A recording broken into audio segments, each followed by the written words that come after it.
대법원의 사법행정권 남용 의혹, 사법파동으로 번질 가능성을 배제할 수 없을 것 같습니다. 오늘은 전현직 대법원장이 전면에 나서는 사상 초유의 장면이 펼쳐졌습니다. 먼저 현 김명수 대법원장, 어제 대국민 담화문을 발표했었죠. 이번 사태에 대해 비참한 심경을 억누르기 어려웠다며 국민들에게 사과했습니다. 관련자들에 대한 형사조치 여부에 대해서는 각계 의견을 종합해 판단하겠다고 했는데 묘한 기류가 흐르고 있습니다. 대법원장이 의견을 듣겠다고 한 전국 법관대표회의는 특별조사단이 조사한 문건을 모두 제출하라라고 요구를 했습니다. 앞서 조사단은 파일 410건을 확보했지만 사생활 침해 등을 고려해 극히 일부만 공개를 했었는데요. 전체 공개 여부를 투표에 붙인 법관대표회의는 과반수가 찬성했다라고 밝혔습니다. 이 공개 여부에 대한 김 대법원장의 입장도 부정적이지는 않았습니다. 오늘 공개를 다시 의결했다는 이야기를 들었습니다. 다시 한번 그 부분도 검토해 보도록 그렇게 하겠습니다. 판사들 외에 국민들한테까지도 공개 가능하신가요? 그 부분도 한번 검토해 보겠습니다. 무엇보다도 특별조사단의 기류가 확 바뀌었습니다. 조사 결과 발표 때까지만 해도 특조단은 뚜렷한 범죄 혐의가 인정되지 않는다며 관련자들에 대한 형사조치를 취하지 않기로 했었는데요. 하지만 대법원장의 담화문 발표 후 전향적인 입장을 밝혔습니다.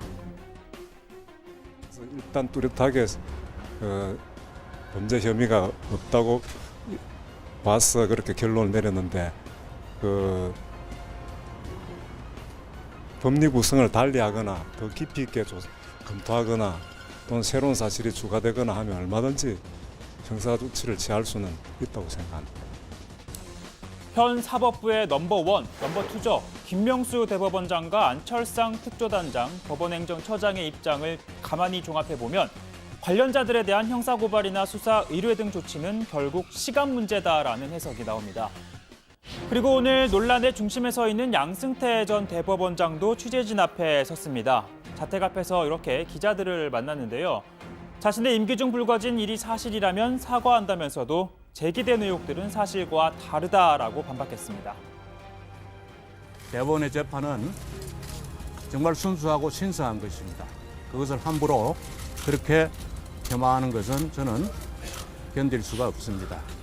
지금까지 한 번도 대법원을 전체를 그렇게 재판을 의심받게 그렇게 한 적이 없었습니다. 자신이 상고법원을 추진하려고 한 건 대법원의 제 기능을 다하기 위한 불가피한 선택이었고 물론 반대하는 견해도 당연히 있을 수 있다고 했습니다. 그러면서 일각에서 제기되는 것처럼 상고법원 도입을 위해 재판을 흥정하거나 반대하는 법관들에게 불이익을 준 적도 없다며 반박했습니다.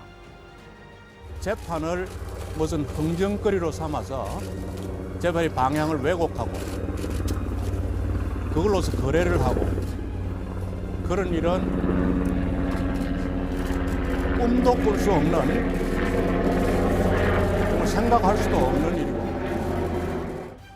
그러한 이야기를 하는 것은 그 재판을 한 대법관을 비롯한 법관들에게 심한 모욕이 될 것입니다.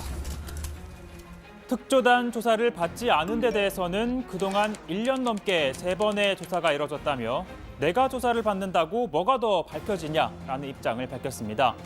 그러면서도 사법부 수장이 모든 걸 다 알진 못한다면서 일부 선을 긋는 모습도 보였습니다.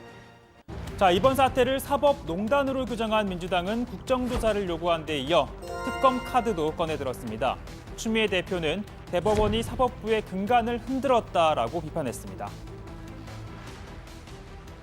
사회적으로 관심이 많았던 재판들을 박근혜 정권과 협상카드로 활용해 법원의 이권과 타협을 시도했다는 것입니다. 사법부의 사법농단은 박근혜 최순실의 국정농단에 불과한 중대한 범죄로 반드시 밝혀져야 할 것입니다. 특히 추미애 대표는 이번 사건과 관련한 특검을 진짜 특검이라고 칭하기도 했는데요. 야당이 단시까지 벌이며 도입을 요구했던 드루킹 특검을 겨냥한 발언입니다. 깜도 안 되는 특검을 그래 해보자. 그랬더니 마당에 가서 텐트 치고 들어 누워버리고 이런 청개구리가 어디 있습니까? 진짜 특검은 이런 제2의 국정농단 사건에 도입되어야 하는 것 아니겠습니까? 자,